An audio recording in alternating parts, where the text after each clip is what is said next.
Hello, Enneagram 9. Welcome to Finding Calm in Chaos.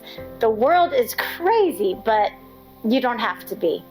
And I just know you're going to love this episode. We're going to talk about what's driving you, what this feels like to be in this time where the world is very unsettled. I want to share with you what this might be feeling like in your body, in your emotional centers. I also want to offer you some cautions, some things to be careful and aware of. I want to invite you to use your gifts strategically. And then at the end of the episode, I'm going to give you 4 simple ways that you can care for your body and soul. Let's dive in, finding calm in chaos.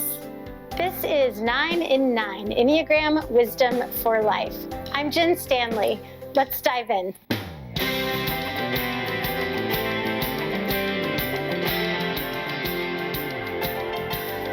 So many of you know that the Enneagram 9 used to be known as the peacemaker. And so you can just imagine what the global unrest and situations that just bring people into these stressful and sometimes divisive relationships is probably feeling like to the Enneagram 9. Well, today we know the 9 as the mediator, and this simply reflects their drive to keep the world calm, both internally, their internal world, and also the external world around them. They're constantly mediating both things, the inside and the outside world. And so that's why we know the Enneagram 9 is more of a mediator. That's a more true statement about the Enneagram 9. 9s value peace, they value harmony, they value calm, and everything being okay, not rocking the boat. And so you can imagine that if an Enneagram 9 could rid the world of something, they would rid the world of fighting and division and unsettledness. So my heart truly feels for you, Enneagram 9. This is tough time. Now, what might be happening in your body is a sense of a heavy weight, almost like you're wearing a weighted vest through the world, and especially in the lower back and the lower extremities of the body. There's like a fatigue or a sluggish feeling. And this is because the 9 is kind of taking all of this weight on of the world, but not processing it, trying to ignore and push it away.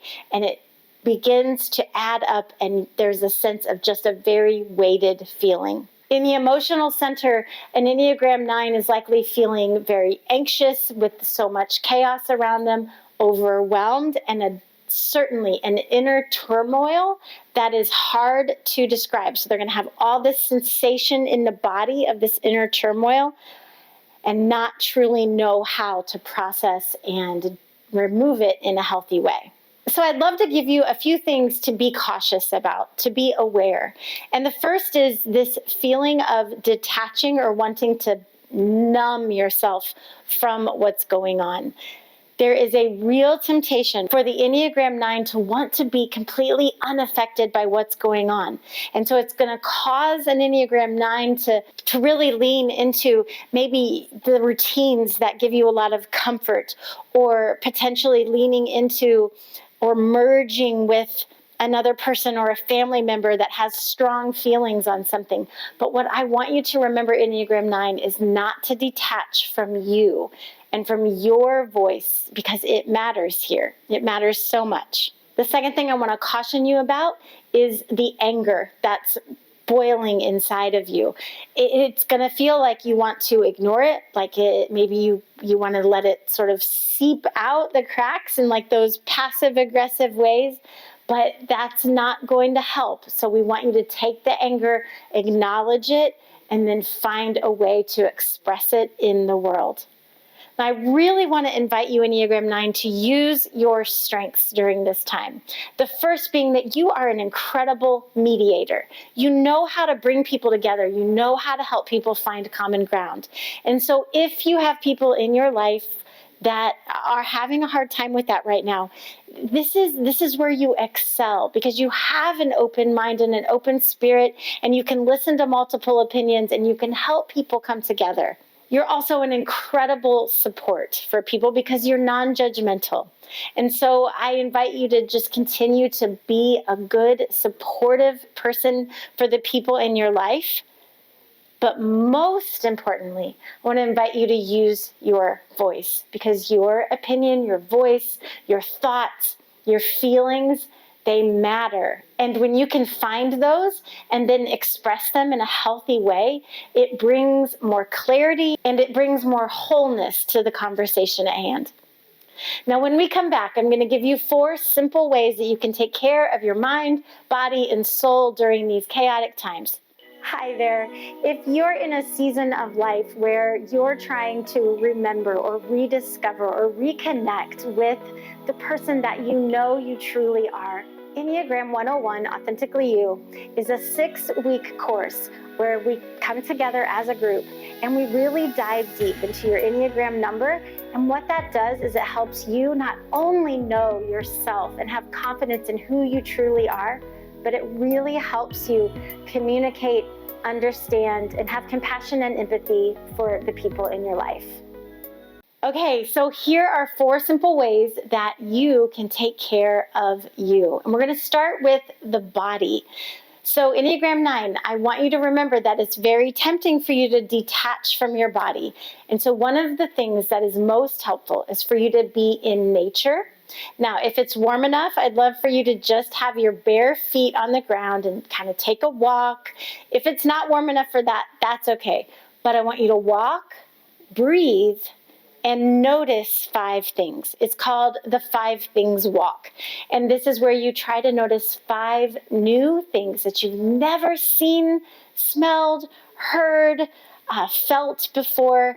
And this kind of walk will ground you to not only your body and to the earth and the environment, but also to your own inner voice. A really great question that you can ask yourself is, how can I use my natural gifts of understanding, connection, and mediation to make a difference in this time? This is an important question for you to consider so that it will foster the courage that you will need to go into a situation with people that you care about, or maybe with an organization that you've found that you want to support, and just really go into it knowing that you have the gifts to make a difference. The third way that you can care for yourself is to take action. So for the Enneagram 9, wanting to avoid is kind of the natural bent. And so I want you to really think about, how can I turn this avoidance into action? You might want to find an organization that aligns with your values, or you might want to find a way to serve your community in a way that aligns with what's important to you. But rather than avoiding, really be conscious and say, oh, I sense avoidance, so I want to turn that to action. And then finally, for the 9's gratitude work, this is going to look very much like traditional gratitude work.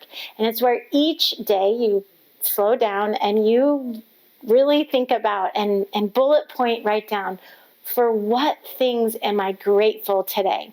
What this will do, it will bring you to the present moment, and it will remind you that the world, while things might seem a little chaotic, the world is good and you are contributing to that goodness.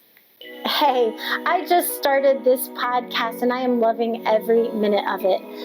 Would you do me a favor and subscribe, like, and share this with a friend? I really want to help bring more Enneagram wisdom to the world.